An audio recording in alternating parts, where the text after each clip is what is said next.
Rabbi Yoshua en mer, selon Rabbi Yoshua, le jour du déluge était le 17 Iyar. Yom Shemazal Kima Shokia Bayom, ou Marianot Mitmaatin. Yud Aleph Hamoud Bet. Yud Aleph Hamoud Bet. On est à 6 lignes d'en bas. 7 lignes plutôt. Le 17 Iyar, déjà, il fait partie des jours où il y a moins d'eau dans les fleuves, il y a moins d'eau qui sort des sources. Et puisque la bria elle a changé, la plus grande faute qu'ils ont fait dans le Dor Hamaboul, c'est de greffer, c'est de mélanger les animaux, de faire des croisements d'animaux. Et surtout, malheureusement, des mauvais croisements de couples. Tout le monde, chacun trahissait son conjoint. Trahissait, on dit? Ouais. Trahissait son conjoint. Akadosh Baruch Hu, il a changé le Maaseh Bereshit, Dieu préserve. Quand le Maaseh Bereshit il change, ça montre une très grande colère dans le monde. Quand le temps, il joue le contraire de ce qu'il doit jouer, ça montre une grande colère d'Hachem. Si quelqu'un il voyage avec sa voiture, au lieu d'aller devant, elle va en arrière, ça montre quelque chose, ça montre qu'il y a quelque chose qui a déstabilisé complètement.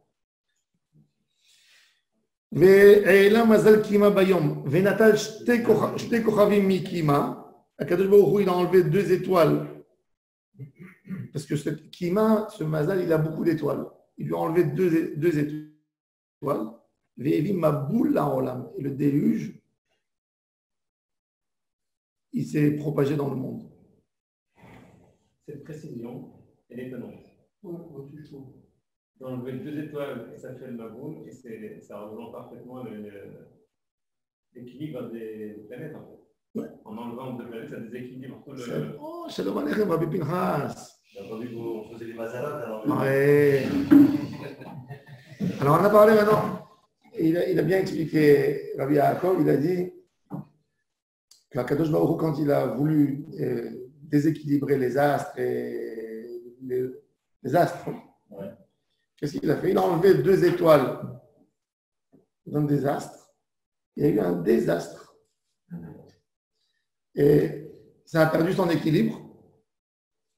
Et peut-être de là, ça vient. Je ne sais pas. Mais moi, je trouve ce qui est bizarre dans ce texte-là, c'est que toute la création, c'est un miracle. C'est un truc qui n'a pas de mots, qui n'a pas d'explication. Pourquoi vouloir mettre de la science? Pourquoi vouloir mettre de la science dans le Maboul? C'est pas de la science. Non, moi je dis, c'est la nature. Enlever 2 astres, tu peux créer le Maboul sans enlever 2 astres. Non, il a fait très bonne question. Il a fait très bonne question. Le Rambam, justement, parle de temps. Le Rambam explique. Il dit quelle est la différence entre la création du monde et la création de toute œuvre. Alors, il dit toute œuvre. Tu as fait un peintre qui a fait un tableau. S'il n'a pas un télécommande dans le tableau qui peut détruire le tableau le moment où il veut, le tableau il est arrivé chez son grand ennemi, qui veut exposer le tableau d'une manière différente, qui veut énerver le créateur du tableau ou le créateur de la machine, il ne peut rien faire pour que cette machine, que ce tableau se décompose. Oui. Et Akadosh Baruch Hu nous a montré une chose que en chaque moment et en chaque instant, le monde dépend de lui. Et c'est pour ça qu'on dit tous les matins dans la bracha de Yotzer HaMeorot, Amehadesh Betuvo Bechol Yom Tamid Maaseh Bereshit. Shemit Barach Moveit Ale. Chaque moment et chaque instant, il donne dans la bria, il donne une force extraordinaire qui fait tenir tout le monde. Et là, Kadosh Baruch Hu, justement, il aura dit, vous voulez détruire le monde? Je peux changer, moi, le système du monde, chaque moment et chaque instant. Et ça, c'est le sod que Kadosh Baruch Hu, il a mis dans la bria des moments, des choses qui peuvent changer. Maaseh Bereshit, quand on a eu Kiryat Yam Souf. Pourquoi? un scientifique, il ne peut pas comprendre qu'il y a eu Kriyat Yam Souf. Parce que pour lui, il peut y croire que Dieu il a créé une merveille, mais il ne peut pas croire qu'il peut intervenir quand ça a été créé et c'est parti déjà dans un système. Parce que l'homme, il agit différemment que Dieu. Un homme, il ne peut pas agir parce qu'il y a le temps qui sépare, il y a la capacité, il y a le produit qu'il avait chez lui, il y a d'autres choses. Et du moment qu'il a fini l'objet, il s'est détaché de l'objet. Il n'y a plus un attachement entre lui et l'objet. Mais à Kadosh Baruch Hu, dans la création qu'il a créée, tout est attaché chaque moment, chaque instant. Et donc, à Kadosh Baruch Hu, il a fait ce désastre. Et il y a eu le déluge qui est venu. Rabbi Eliezer Omer, Otoyom Yudzain Cheshvan Aya. Alors en fait, le Yudzain Iyar, c'est le jour où normalement le mouvement de l'eau dans l'endroit où on approche du soleil, dans la partie du monde qui est proche du soleil plutôt, le taux d'eau baisse. C'est-à-dire, comment on peut expliquer qu'il n'y a pas beaucoup d'eau dans les fleuves, etc. C'est que même dans l'eau en bas, il y a une marée, ça baisse, ça descend. Le taux d'eau qu'il y a dans les... il baisse. C'est pour ça que les fleuves, ils vont sécher. Pourquoi? Parce que les sources, elles vont donner moins d'eau, très peu d'eau. Et à Kadosh Baruch Hu, qu'est-ce qu'il a fait? Il a fait des contradictoires. Le 17 hier. Et pour Rabbi Eliezer qui dit que c'était le 17 Rejvan, 17 Rejvan, l'eau elle monte. C'est pour ça qu'on dit Mashiva Ruach Morid Ageshem, le 7 Rejvan. Donc c'est des moments où ça multiplie. Alors regardez, Yuzain de Mar Rejvan d'ailleurs. Yom Shemazal Kima Ole Bayom, Umaynon Bidgabrim, Umitor Sheshinu Maasem, Shina Kadosh Baruch Hu. Allez, Maaseh Bereshit, il a changé. Verela Mazal Kima Bayom, le Kima il est monté la nuit, la journée. Venatal Shne Kochavim, il a enlevé 2 étoiles pour déséquilibrer le Mazal. Vevi Maboula Olam. Alors la Gemara a dit, ok, je peux comprendre. Bishlama, l'Herbi Yoshua, Aïnou Dirtiv, Shene. Shene, ça vient du mot, pardon, Aïnou Dirtiv Sheni. Sheni la Chodashim. C'est Chodesh Sheni. Et la Herbi Yoshua, Maï Sheni. Sheni, la Din. Le Din, c'est Tishri. Donc le deuxième du Din. Parce que nous, dans le langage de la Torah, quand on parle Rishon Sheni, c'est à propos de Pessah. On dit Sheni, le Yom Adin. Bishlama les Rabbi Yoshua, Aïnou Deshina. Et là, les Rabbi Eliezer Maïshina, qu'est-ce qu'il a changé à Kadosh Baruch Hu? Oui, il a changé une chose. Que l'eau qui va descendre, au lieu que ça commence le froid, l'eau qui va sortir, elle sera chaude, comme des geysers. De l'eau très très chaude. Les geysers aux États-Unis. Les geysers. Les geysers, c'est terriblement chaud. L'eau. De Amar Rav Chazda, Berotrin Kilkelou. La grande avéra de la génération du déluge, c'est la chaleur de la avéra, la tentation charnelle. Le corps est chaud. Ou Berotrin, ni Donou. Ils ont été jugés dans du chaud, dans de l'eau chaude. Berotrin, Kilkelou Baravera, ou Berotrin, ni Donou. Keti Vacha, comme on a vu dans Noé, Vayashoku Hamaim. Shoku, c'est se calmer. Mais c'est pareil, se calmer, c'est refroidir. Comme on a vu, Vehamat Amelech Shachacha. Dans Megillat Esther, la colère du roi qui lui a chauffé le corps, quand quelqu'un est très nerveux, son corps est chaud. Le mouvement du sang, il va beaucoup plus vite dans le corps et le corps chauffe. Donc, quand ils ont utilisé l'expression dans Megillat Esther que le roi, sa colère, c'était une tellement grande colère qui a été transformée en chaleur. Vahamat al-Melech, Shtachacha, elle a baissé. Donc, on a utilisé le même thème. Vayashoku Amaim, Shtachacha. Là, tu comprends que l'eau, en fait, a été froide, a été très chaude. Et ça, c'est miraculeux parce que Noé, il a mis du goudron autour de son bateau. C'est écrit dans le Midrash qu'il y avait des anges qui refroidissaient, comme un moteur qui refroidissait l'eau autour. Parce que l'eau était bouillante. Et avec l'eau chaude, le goudron, il fond.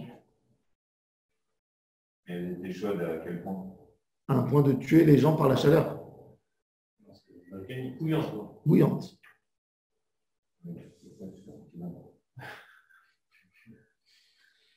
Et Og, il n'a pas été brûlé. Pardon? Og n'a pas été brûlé. Le géant qui s'était accroché au bateau. Non. Daniel qui était tellement fort que.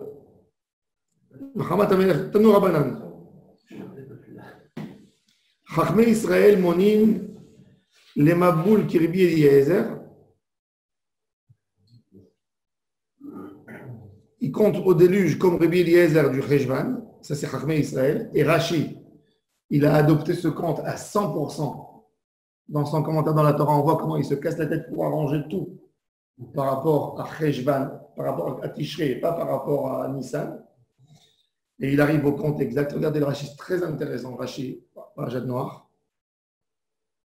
Et Velat Koufa, qui est Rabbi Yoshua. Et pour la Tekoufa, ils font le compte comme Rabbi Yoshua. La Tekoufa, c'est les 4 saisons. Chachmei Umot HaOlam, on dit Af le Maboul qui Rabbi Yoshua. Les Chachmei Umot HaOlam, ils comptent tout depuis le mois de Nissan.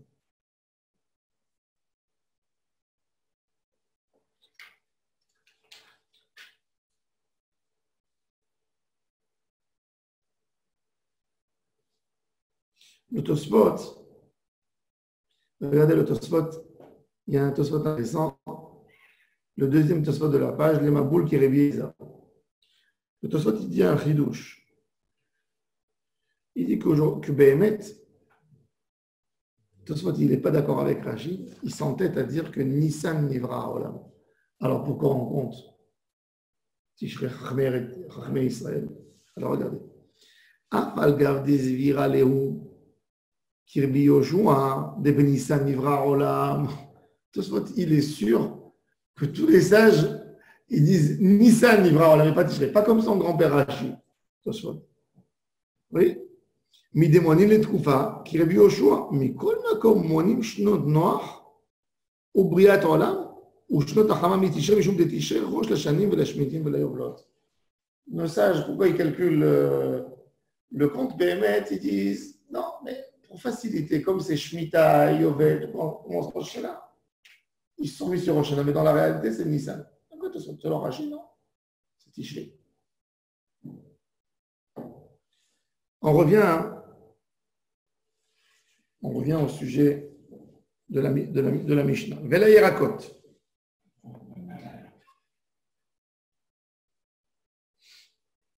On a vu que le premier Tishrei, c'est Rosh Hashanah les Yerakot. C'est quoi les Yerakot? Les Yerakot, Ma'ininu. Tana. Les Yerakot, Vele Ma'asrot. Vele Ndarim. Les légumes, le Ma'aser et les vœux. Les vœux, c'est-à-dire que quand quelqu'un il a fait un vœu pour un an, c'est quoi alors? Ça se finit quand? Ça se finit Rosh Hashanah. Il jure. Qu'est-ce qu'il veut tous? Il dit, pendant cette année, je ferai ça et ça. C'est quoi cette année? Depuis le jour du vœu jusqu'à l'année prochaine, telle date, ou jusqu'à Rosh Hashanah. Donc un vœu, il peut durer 3 jours? Peut-être. Alors, on va voir dans les... Alors il dit, Maïninu. Alors il dit, les Irakot Maïninu. C'est quoi Irakot? Maaser Yarak. Comment prélever les maaserot sur les légumes? Qu'est-ce que ça veut dire? Comment prélever les maaserot sur les légumes de la même manière que tu les prélèves sur les fruits? C'est maaserot, c'est inclus dans le mot maaserot. Pourquoi tu dis la Yerakot, ve la maaserot, ve l'indarim? C'est qu'il y a une différence entre le Yerek et le maaser.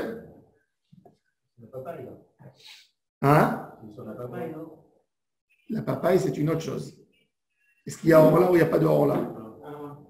Alors il dit, alors regardez, Tana de Rabbanan, les Katane de Horaïta.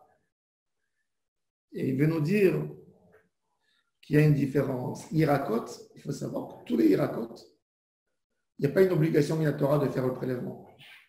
Concombre, tomate. Les seuls fruits et légumes qu'on a besoin de prélever minatora, d'après le Rambam et d'après beaucoup d'autres Rishonim, c'est le blé, l'orge, les cinq céréales, l'huile d'olive, l'olive et l'huile d'olive, et le vin, zéro, raisin et le jus de raisin. Tout le reste, c'est pas minatora. Pomme, poire, toutes les autres choses, pas minatora. Donc de Rabbin et Koula. Oh, il a fait quand tu as un safek de Rabbin, mais un vrai safek. Là, c'est pas un safek, c'est ce que tu dis. Non. Quand tu as un safek. Non, tu as un safek. Par exemple, tu as un safek.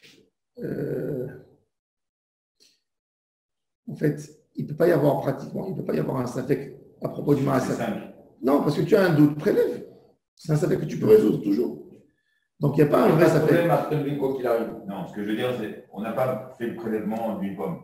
Ouais. Et alors tu l'as mangé de toute façon. Tu ne l'as pas mangé, prends un petit morceau. D'accord. Donc, il n'y a pas de safek. Okay. Il n'y a pas un safek les coups là. Maintenant, comment vous faites si vous prenez une pastèque? Vous achetez une pastèque. Maintenant, je suis vendredi, je l'ai acheté. Et je ne veux pas prélever, parce que si je prélève, je l'ouvre. Et je aimerais la manger Shabbat. Ou je ne veux pas je suis avant. Ça s'appelle d'avoir chez Shlomatzirim. Comme elle sera moutar Motzaï Shabbat, tu ne peux pas Shabbat la manger. Pareil pour une afrachat challah en Israël. Ta femme, elle a fait des chalot Shabbat, elle les pose à table. j'ai oublié. Elle te dit, j'ai oublié de faire le prélèvement de la challah. Si c'est en Chutz La'aretz que le prélèvement il est que midera banane, tu manges et tu laisses un morceau. Parce qu'en Chutz La'aretz, c'est midera banane. Ah, en Eretz Israël, c'est minatora. Pour les 5 céréales, le raisin et le. Non, pour la challah, le prélèvement de la challah. Oui, mais c'est. La challah, le prélèvement, il n'a pas lieu quand c'est en récolte. Il a lieu quand c'est matière finie. Quand c'est du pain. C'est quand même des 5 céréales, la challah. Non, c'est en Eretz Israël. La fragile challah en Chutz La'aretz, c'est que pour ne pas que les femmes elles oublient le prélèvement de la challah. Donc, c'est midera banane. Donc, ça fait il n'y a pas un ça fait. Il n'y a pas de ça fait. Ils m'ont autorisé, ils m'ont dit mange. Et ce qui reste, tu le gardes pour le prélèvement. En Eretz Israël, tu ne peux pas les manger Shabbat, ni Yom Tov.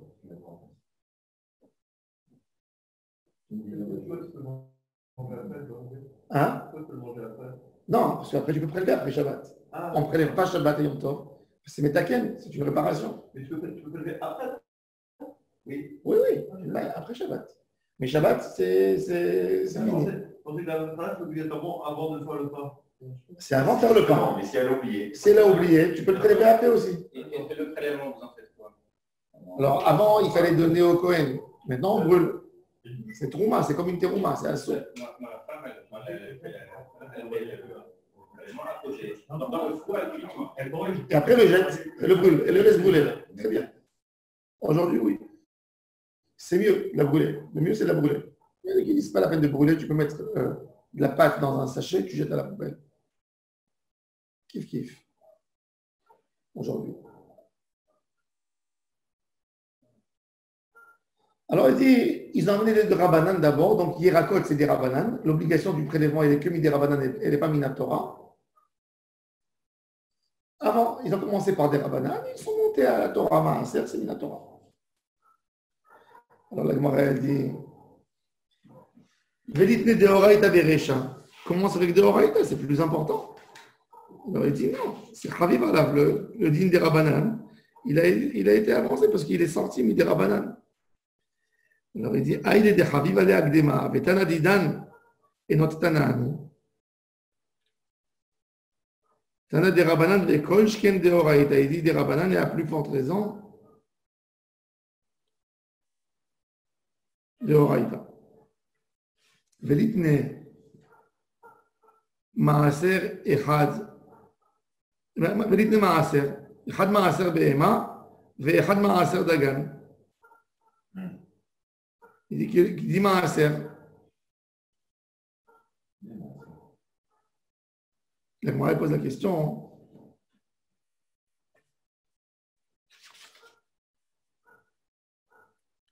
Pourquoi on avait besoin de dire Rosh Hashanah, la Yirakot, Vela Marasrot? Dis Rosh Hashanah, la Yirakot, Vela Maaser. Maaser, pourquoi il y a besoin de dire Maasrot? Je te dis, il y a deux Maasrot.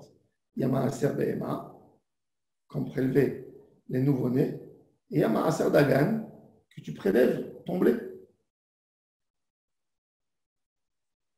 C'est le moment, c'est Rosh Hashanah, où on fait rentrer tout dans les caves avant l'hiver. C'est quoi Dagan exactement? Dagan, c'est les céréales. Tous les céréales. Céréales. Tous les céréales. Ganim. Ganim. Les ganim. Ah ouais, Les graines. Velitne Yarak. Pourquoi tu dis Yirakot? Dis Yarek. Alors il dit très gavne Yarek. Il y a deux Yarek. Il y a un Yarek, un Egad. Michi Egad. Michi non Egad. Michi Madetakli. C'est intéressant parce que dans la Gemara, il faut savoir qu'à l'époque, il y avait une bracha spéciale. Quand tu mangeais, par exemple, du kousbour, de la pétrosilia, du nana, il fallait faire Baruch ata Hashem Elokeinu melech haolam, boré miné deshaim. Ah ouais. Aujourd'hui, nous, on a adopté pour oui, tout. parce que c'est fait dans les champs. Non, parce que c'est une déchet, c'est une sorte d'herbe. Ouais. Bon, l'homme mange des herbes. Pétrosilia, c'est une herbe. Après, on a tout inclus dans Adama. Mais dans la réalité, ils sont différents. Il y a les déchaïms que tu attaches avec un fil, des feuilles que tu attaches, tu les serres. Et puis il y a des légumes. Alors, quand tu les attaches pour vendre au marché avec le fil, ça c'est son Gmar Melacha pour l'obligation des marasrot. Tandis que le fruit que tu cueillis, il faut le mettre dans un panier, dans un sac, pour commencer à compter des marasrot. C'est-à-dire que tant que, par exemple, quelqu'un qui cueillit des oranges, je sais pas moi, dans le champ des tomates, etc. Tant que c'est dans la grande caisse énorme, tu n'as pas mis dans des boîtes, il n'y a pas d'obligation de tourmenter Maasrot. Tu ne peux pas faire les tourmenter Maasrot. Donc tu peux manger. Tu peux manger, il a fait, sans tourmenter Maasrot. Où il y a les orangers ou les... Tu peux prendre et manger, même dans ton jardin, toi, tu n'as même pas besoin d'aller dans le pardes. Même chez toi, tant que tu n'as pas fait rentrer dans la maison, dans le toit, tu n'es pas tour de tourmenter Maasrot. C'est-à-dire que tu as pris une orange, tu prends un couteau, tu épluches ton orange et tu le coupes, tu manges dans le jardin, il n'y a pas de problème. Pas tour de tourmenter Maasrot. Tu la fais rentrer à la maison, c'est fixé, parce que quand on fait rentrer à la maison, c'est pour mettre dans une salade, c'est pour mettre dans une assiette. Tant que tu es dehors, pas tour. Si quelqu'un il a cueilli dans ton arbre, et que tu ne sais pas trop comment Il ne faut pas le laisser. Il faut lui faire. Il faut lui dire, attends, je te prélève, au moins qu'il ne mange pas de tes verres, shalom. Non, mais attends, tu dis qu'il n'y a pas besoin de le prendre si. Non, mais lui, chez lui. s'il amène chez lui, il dit il amène chez lui. Ah, C'est ça la question, non? toi, tu es aussi la raï. Non, tu prends la faute. C'est à toi. C'est comme si tu donnes à quelqu'un à manger, tu sais qu'il ne va pas faire Netilat Yadayim, il ne va pas faire bracha. C'est à soi de lui donner. Ouais, c'est ça. On rentre dans ce problème à chaque fois. C'est sûr de lui donner un. C'est pas logique, ça. Non, alors qu'est-ce que tu fais? Bon, qu'est-ce que je fais? Quand Tu j'ai- vas mourir de faim? Non. Shalom. Tu fais rien, on fait pas Non. du choix.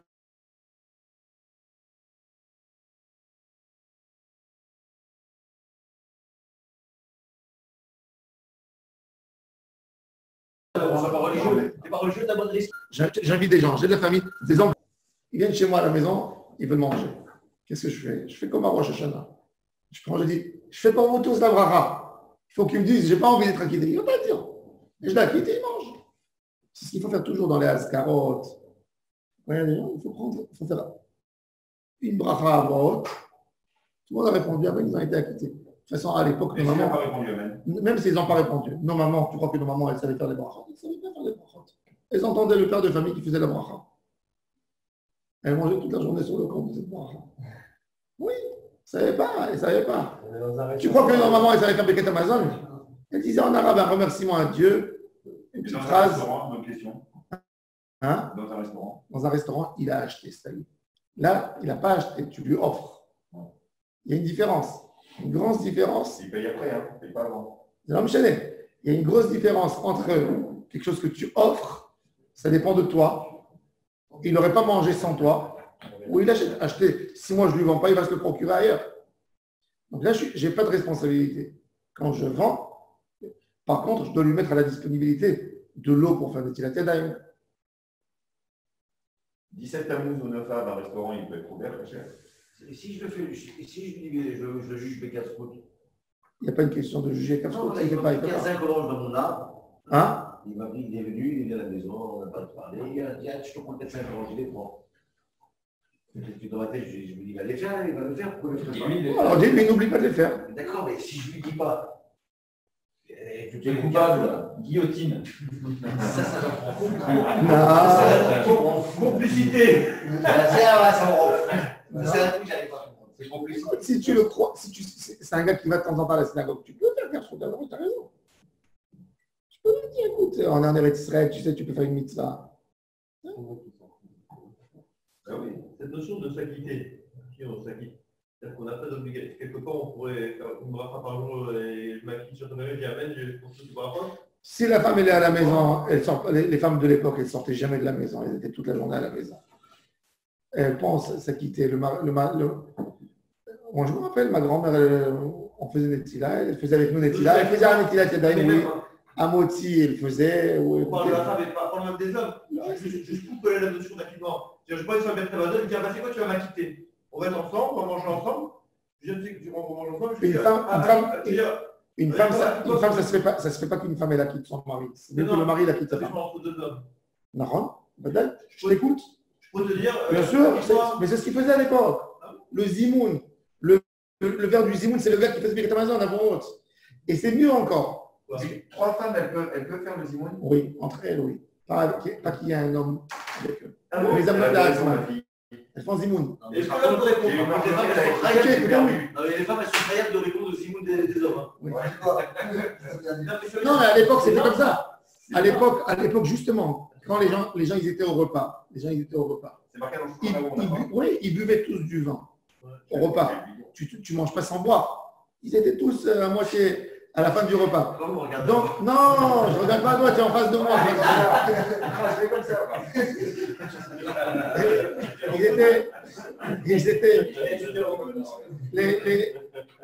Donc les gens, ils buvaient tous. Ils n'étaient pas en capacité de faire bien le Birkat Hamazon chacun. Shulchan Aruch, il dit, à la base, le minag, c'est beaucoup plus beau qu'il y a un qui fait Birkat Hamazon à voix haute. Et tout le monde comme un chaliar Tzibour à la synagogue. Amen. Amen. Amen. Amen. Amen. C'est mieux. Chaliar Tzibour. Aujourd'hui, ça a changé. Même le zimoun, il a changé. Il y a beaucoup de choses qui ont changé. Mais à la base, et c'est pour ça qu'on offrait le verre au plus grand de la table. C'est un acquittement participatif, là. Oui, non. Et on faisait comme ça. Mais aujourd'hui aussi, moi, toujours quand il y a des gens, je sais, il n'y a pas toujours des gens qui savent faire Birkat Hamazon. Tu fais avoir et tu acquittes. Tu acquittes tout celui qui veut être acquitté. Donc les femmes, elle ne faisait pas. Ta grand-mère faisait Birkat Hamazon? Non, elles écoutaient ma grand-mère. Je me rappelle, elle était très religieuse, très pieuse. Elle disait à mon père toujours, à voix, comme ça j'écoute. Maintenant, les femmes, elles font la bidogne, je sais pas. C'est des rabbinites. Tu sais que le Baal Shem Tov, des rabbinites, hein. Tu sais que la femme du Baal Shem Tov, elle ne savait pas lire aussitôt. Et il a dit sur elle que même si elle était à l'époque des prophètes, elle aurait été un chidouche par sa Yirat Shamayim. Elle ne savait pas lire. Bravo. Mais elle avait une Yirat Shamayim pure de l'intérieur, incrustée en elle. s'il y a une table, il y a deux hommes et trois femmes. Ah non. 2 hommes et 3 femmes. Non, est-ce que les 3 femmes font le zimoun? Elles font pour elle et les hommes ils font la bracha et ils s'acquittent pas. Ouais, quand il y a un homme, elle peut faire le zimoun? Non, c'est pas de zimoun. C'est ce que tu dis. Non, il faut que les hommes ils se lèvent de table et après elles font pour elle. Ah. C'est pas de zimoun. Elle est dure, quoi.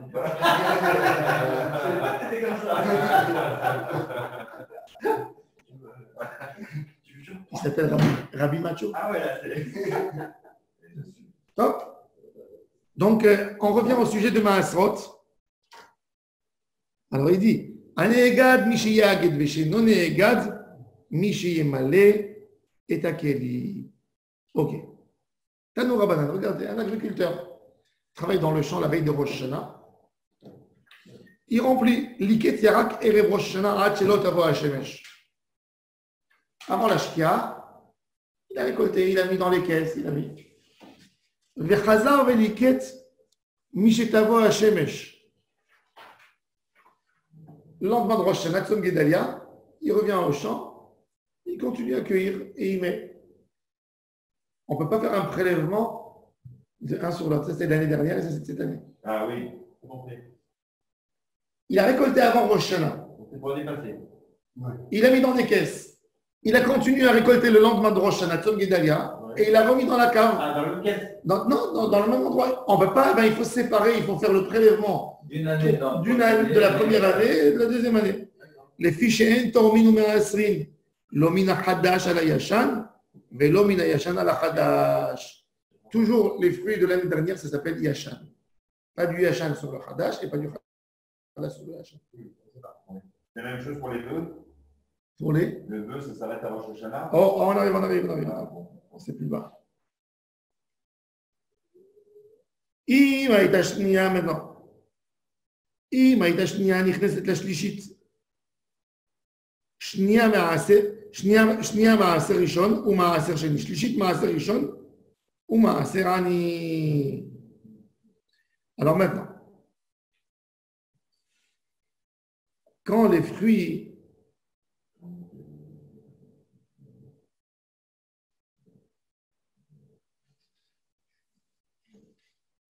on sait que dans les fruits, ça se partage, on a le cycle de 6 ans plus la Shemitah. 6 Shemitah, 6 Shemitah. Ces 6 ans, comment elles se partagent par rapport au Maasrot? Rien, un Maaser qui est toujours obligatoire, c'est le Maaser Rishon, les 10% qu'on donnait au Lévi. Après, il y a un Maaser supplément, celui-là, il se partage en deux. 4 ans des 6, c'est pour nous, pour monter à Jérusalem. 2 ans dans ces 6, ce n'est pas pour nous, c'est pour les pauvres, les 10%. Maaser Ami. Alors, rappelez-vous, Aveda, Aleph, Bet, Dalété, première, deuxième, quatrième, cinquième, c'est pour nous, on fait monter au temple et on mange dans les fêtes. 3e, 6e, pour les pauvres. C'est-à-dire que dans tout le cycle, le pauvre, il a le droit qu'à 2 années. À 2 années plus la Shemitah. D'accord, mais... 2 années, il va prendre 10%, c'est beau. Et quand il faisait les 2 années, c'est pour... Il gardait, on donnait surtout le blé, la récolte. Donc même le pauvre, il pouvait se remplir des caisses de graines. Il avait les coins des champs. Il avait les coins des champs, il avait la PA, il avait des choses. Ils ont fait en sorte, la Torah a fait en sorte que ça ne manquerait pas aux pauvres. C'est 10% des 90%. Il n'aura pas une grande abondance pour ne pas qu'il tombe à la charge des gens. Dans la Gemara raconte que Les 90%, c'est 10% des 90%. il y avait un rave, c'était une ville très riche, le Bédine, il avait beaucoup d'argent. Dans une ville. Et qu'est-ce qu'il faisait le rabbin? Qu'est-ce qu'il faisait le rabbin? Il allait vendredi au marché, 2 heures avant le Shabbat. Il est allé chez tous les marchands qui vendaient des feuilles et des trucs. Il allait avec 2 personnes qui l'aidaient. Quand il voyait un gars qui vendait par exemple du Nama, du Kousbourg, il le prenait tout. Il l'achetait. Après, il allait, quand il voyait des fruits qui ne vont pas résister bien, qu'on ne pourra pas les vendre la semaine prochaine, il achetait tout. Il l'emmenait au fleuve et il jetait tout au fleuve. Pourquoi il faisait ça? Il faisait ça pour les vendeurs qui ne font pas faillite. Parce que c'est la source, c'est les poumons de l'économie de la ville. Et pourquoi il jetait au fleuve?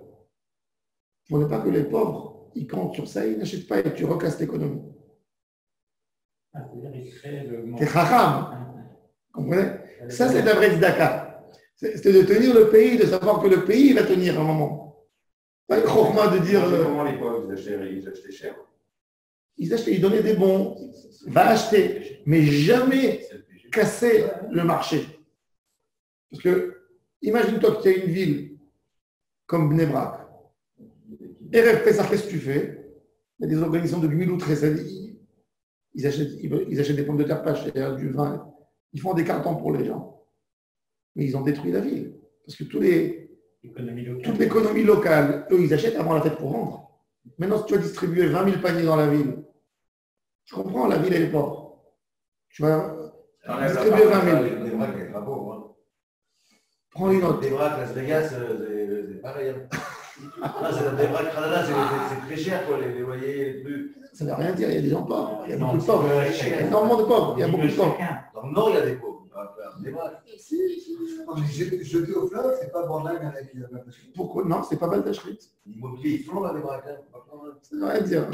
C'est de la folie. C'est parce qu'il y a une autre chose, il y a un autre problème qu'il faut corriger dans l'économie, c'est le mot l'immobilier, mais c'est une autre chose. La capacité, c'est est-ce qu'un homme il peut amener du pain à la maison? C'est ça la question. C'est ça la question. Le Haredi, il n'a pas de choix. C'est-à-dire pour lui, d'habiter dans l'endroit où il doit habiter à côté de son rave, ça passe avant sa nourriture, avant ses médicaments, et avant les dents de ses enfants, et avant beaucoup de choses. C'est une folie. Ok, mais non. Tu sais, un homme qui est malade, tu n'essayes pas de lui dire pourquoi tu fais comme ça. Tu dois l'aider. Elle vit 24 sur 24, elle vit 24 sur 24. Ok. Tu vas minuit et une heure, tu vas déjà dans des. Ça ne veut rien dire, ça ne veut rien dire, ça ne veut rien dire. Tout ça, ça ne veut rien dire. La question, c'est quand tu ouvres un frigidaire dans une cuisine, tu vois qu'il est vide. Quand tu vois les enfants, ils sont anémiques. Quand tu vois les enfants, ils perdent les dents parce qu'ils mangent mal. Tu vois que c'est une. Bien sûr, il y a ça. Il y a beaucoup, bien sûr. Il y a une misère. Pourquoi le coronavirus s'est tellement propagé? Parce que tu sais combien dans un immeuble à Ra'anana, il y a un maximum de 30 personnes. Dans le même immeuble, il va y avoir 300. 10 gosses par famille. Donc 4 par chambre. Tu peux pas nourrir. Tu sais combien c'est de nourrir 10 enfants? De quoi on parle? Donc, en tous les cas, ils sont pauvres. Alors, l'idée, c'est de ne jamais tuer le commerce local. Va négocier avec les magasins, donne leur argent des cartes. Donne des cartes aux gens qui achètent au magasin. Au magasin. Même de toute façon, cette idée de donner de la. Moi personnellement, je suis contre l'idée des cartons chez les gens. Parce que le carton, un homme, il reçoit les cartons de nourriture. Pour moi, c'est une honte.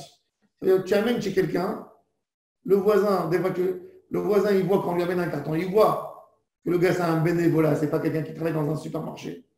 Il voit qu'on lui fait monter, c'est une honte. Aujourd'hui, c'est une honte. Donne-lui une carte, mais tu rends le Ça coûte moins cher.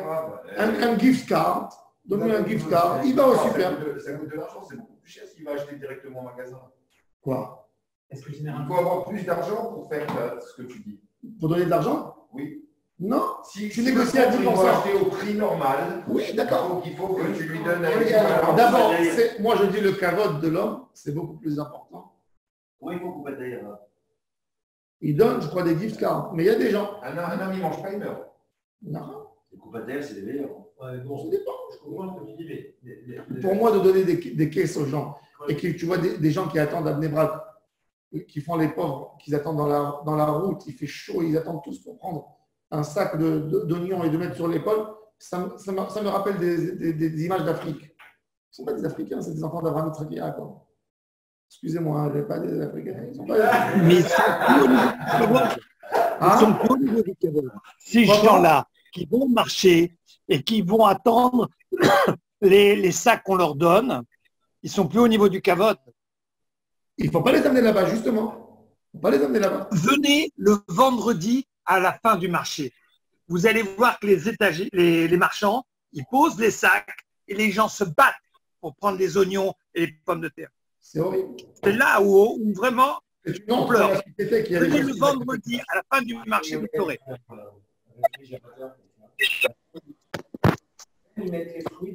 Parce que Mahani Yehuda, il représente très peu des poumons économiques de Jérusalem. C'est quoi? C'est même pas 1% du marché des supermarchés. Mais quand tu distribues dans la ville, il faut que ce soit, il faut aider la ville. Il faut aider la ville. C'est pas racham d'amener de l'argent de dehors ou d'amener un produit de dehors et de donner aux gens, ils n'achètent pas. Et tu as tué le modèle économique, il est bien, mais ça coûte plus cher. C'est vrai que ça coûte plus cher, mais tu fais et la personne qui vend, si moi j'ai tué avec moi, regarde comment on pense sur un long terme. Si moi j'ai décidé d'aider les gens ici pendant 2 mois, les gens de la ville pendant 2 mois, le vendeur, le marchand, lui il voit que c'est pas avantageux pour lui parce qu'il pensait faire des grosses ventes des fêtes, donc il va fermer. Il va rester quoi? 1, 2 qui sont forts. Qu'est-ce qu'ils vont faire? Quand ils seront seuls, ils vont augmenter les prix. Donc la population, elle aura encore plus de problèmes les autres mois pour trouver leur nourriture. Donc, il vaut mieux collaborer, perdre 10% à court terme, mais d'aider les gens. L'idée, c'est de les faire sortir de ce maragal. C'est compliqué, mais c'est l'Agmara. À l'époque de l'Agmara, il faisait comme ça, il jetait pour ne pas que les gens comptent sur ça. Un pauvre, tout le temps, il compte sur ça. Il faut l'aider, mais en même temps, il ne faut pas oublier de le pousser à aller travailler. Il faut l'aider. Il ne faut pas lui faire. En Israël, par exemple, c'est une catastrophe. Un gars, il vient de demander, c'est comme Sodome. Ils ont des règles, je ne sais pas qui c'est qui leur a fait ça. Ils ont des règles, Bitor Lomi Aftachat Akhnasa. Quand quelqu'un il veut assurer, il n'a pas assez, il fait une réclamation. Aftachat Akhnasa. On lui dit, tu as une voiture, tu ne reçois pas l'Aftachat Akhnasa. Pourquoi, comment tu tiens une voiture? Mais c'est tellement faux. Tu vas lui enlever la voiture, comment il va trouver un travail celui-là? En France, l'assistant social, qu'est-ce qu'il va te dire? Il va te dire, fais le permis. Comme ça, tu pourras aller chercher un travail plus facilement. Peut-être qu'ils auront besoin d'un job. Mais c'est vrai parce que quand vous regardez en France, les Restos du Cœur, au départ, c'était une idée qui était saine. Et plus ça va, plus il y a des gens, plus ça empire. Et bien sûr. Ça développe la Tzedaka, il faut faire très attention. L'Afrique, par exemple, le modèle de l'ONU pour aider l'Afrique, c'est une catastrophe. Parce que c'est un modèle qui laisse les gens pauvres. C'est un modèle qui laisse les gens pauvres. Ça arrange, de toute façon. Hein? Ça arrange. Ça leur enlève la dignité, ça leur enlève. Après, ça devient des. Tu peux pas. Si tu aurais dit, par exemple, que tu les aides à sortir un peu déjà, tu leur dis que chacun qui travaille, qui amène le travail, qui travaille même 30% de ce qu'un employé, là, il touchera un sac de riz, là, il prendra. Ça encouragera les gens. Et doucement, tu montes et tu lui redonnes son pain, et sa fierté, tu le fais sortir. Parce que le malheur de ces gens, quand ils sont là-dedans, ils ne voient pas de la lumière. Ils voient que de l'obscurité autour d'eux. En plus, quand tu fais le bon, comme vous l'avez dit, quand il va à la récolte, il s'achète, il sait c'est quoi l'achat. Exactement. Il sait gérer. D'abord, tu lui donnes son carotte. Parce que des fois, tu donnes à ces gens, tu leur amènes 5 kilos de pâtes, 2 kilos de ketchup, tu lui amènes des choses qu'il ne mange pas. Il ne sait pas, il n'a pas quoi dire, il n'a pas son mot à dire. Là, tu lui donnes, il gère sa truc. Non, il gère sa parnassa. Tu peux éviter, dans les cartissimes, tu peux éviter. Tu peux dire pas de cigarettes et pas d'alcool, par exemple. Et pas de machine électrique, c'est fait pour manger. Alors, il fait ses courses comme il veut, il ne perd pas sa dignité. Il va faire les courses comme tout le monde. Tu sais, pour une famille qui a perdu son pain, la femme, elle avait l'habitude de faire les courses avant Pessah avec son mari. Elle ne va pas parce qu'elle a reçu la caisse. Sa voisine lui dit, quand tu pars en super pour faire les courses, elle n'a rien perdu. La dignité, c'est chachouv. C'est pas moins que la tzedaka, la dignité. D'offrir à quelqu'un de la dignité, de garder sa dignité, de ne pas la perdre. C'est tellement important. Je suis d'accord avec toi, mais entre rien et le carton, on fait encore le carton. C'est-à-dire, mais moi je dis à la personne qui jetait, les autres qui jetaient, on dit moi qui jetais, c'est ça qui me rend mal de jeter. De jeter pour ne pas que les pauvres ils comptent sur ça. C'est d'aider le marché. C'est les poissons qui en produisent. Oui, c'est d'aider le marché. D'aider le marché. D'aider le marché local. D'aider le marché. Si demain je vais distribuer dans un endroit où il y a des restaurants à tout le monde de la nourriture gratuite, j'ai tué les restaurants. Je voulais faire du chesed. Je n'ai pas fait du chesed. L'idée, c'est encore une fois, c'est toujours, tout doit être en harmonie.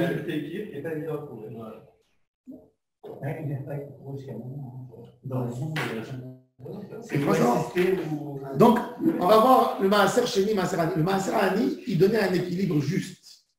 Il donnait un équilibre juste, c'est-à-dire que ça ne doit pas être plus que 10%. Pourquoi l'idée de la tzedaka de la Torah, elle te dit 10%? Parce que la Torah, elle estime qu'il y a toujours 1 sur 10 problématiques. Ça existe. Il ne doit pas avoir dans une société normale plus que 10% de personnes qui dépendent de la société. Et c'est pour ça que la Torah, elle te dit, il peut y avoir des cas que tu vas monter maximum à 20%. Il faut réduire toujours à 10. C'est pour ça que l'idée du Maaser, c'est comment la Torah, elle voit l'économie mondiale. Ça ne doit pas dépasser. Plus que 10%, tu fais tomber. 10%, c'est 10% de chômage, c'est le maximum qu'on peut recevoir, qu'une société peut accepter. Est-ce qu'il y a une définition du terme Ani? Oui. Ani, la Gemara, elle dit, un Ani, c'est quelqu'un qui n'a pas le minimum pour pouvoir tenir un an. C'est-à-dire un an, il est dans la rue. Un an? Non, mais un an simple. Un an de SMIC. Un an de SMIC. Un an de SMIC. Le SMIC, il fait 5 000 shekels en Israël. Eh ben, il faut que cet homme, même dans un cas où il a eu une catastrophe, il faut savoir que les gens, d'abord à l'époque, il n'y avait pas de caisse d'allocation familiale ou bitoire, tout ça, donc les gens, ils épargnaient à la maison. Ils épargnaient, ils gardaient des bijoux, etc. Il faut que cette famille, elle puisse rester indépendante sur un SMIC un an, parce qu'il peut y avoir une catastrophe. Il peut y avoir le père qui s'est cassé les mains, il peut y avoir une maladie, il peut y avoir… C'est pas peu, hein. C'est pas peu. Non. Aujourd'hui, les gens, ils épargnent différemment. Donc, tu m'as posé la question, c'est quoi un Ani dans la Torah? Aujourd'hui, un Ani, c'est une autre chose. Aujourd'hui, un Ani, puisqu'il y a des aides, il y a d'autres choses, il faut calculer qu'ils aient de quoi vivre en cas de problème. 3 mois, 4 mois, tu vois ce que je veux dire? De quoi s'acheter des médicaments. Le minimum vital pendant une période de données. Pour une période de données, exactement.